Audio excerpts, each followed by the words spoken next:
How's it going, everybody? In this video, we're going to be talking about how to install the qTox client on Linux. We're building it from source because this is how you get the latest version without dealing with app image or anything like that. And we're going to have the article open in this case because, even I don't remember this many commands. So what you're going to do is you're going to go to the link in the description. You're going to find your version of, what your distro is. You're going to copy the dependency commands and get them all installed. In my case, I need Ubuntu, so I'm going to do this. It's going to get it all working for me. I have all of this stuff already installed, so I don't need to worry about it, as you can see. So from here, I can scroll straight down to the compilation part, and for compilation, we can do this all on the desktop. And to compile, you first need to clone the code to the desktop. And we are cloning qTox first. So qTox is the code that, it's the program that makes qTox possible, because qTox is just a client and qTox is this peer-to-peer, super private encrypted messaging system. And without it, qTox isn't going to work. So you need to install it. It's like one of the main dependencies. And it's quite large. It's going to take a little bit, even for my computer, which is pretty fast. So from here, you can just copy and do these little build commands. So we'll do cd qTox to get into the code folder, and then we'll do cmake dot, and cmake this is like a configuration type thing. It's going to give you all of this stuff and generate the build files. From there, we can do just make -j $. That is not a $, this is a $.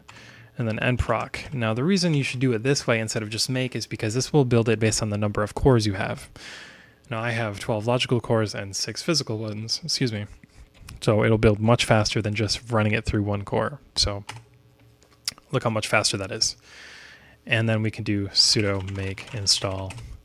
And we have built qTox for Ubuntu, and it installs, and it can tell you exactly where it installs, the qTox part. Now we just go down and get these commands here.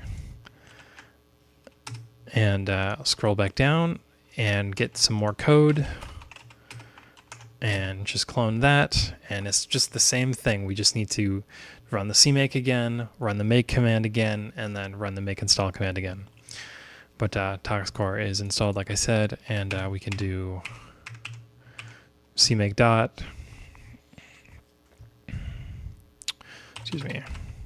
qTox first, cmake dot, and then just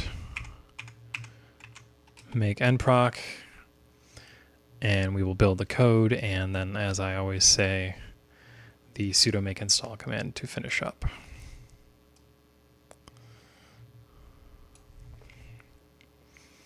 Now, building the main client is a lot slower than just the qTox dependency, because qTox is a little bit smaller there's less code and stuff. So even on my multi-core system, it's taking a little bit longer. But once it's ready, which is any minute now, sudo make install.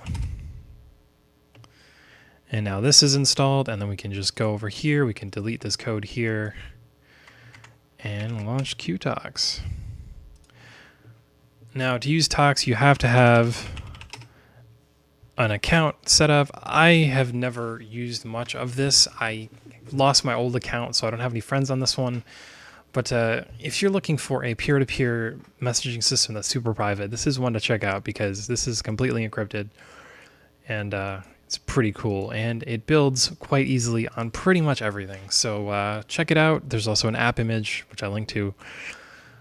Just check that out in the link description. Anyways, guys, just a quick little guide on how to build this qTox app and install it on Linux. I will see you in the next video.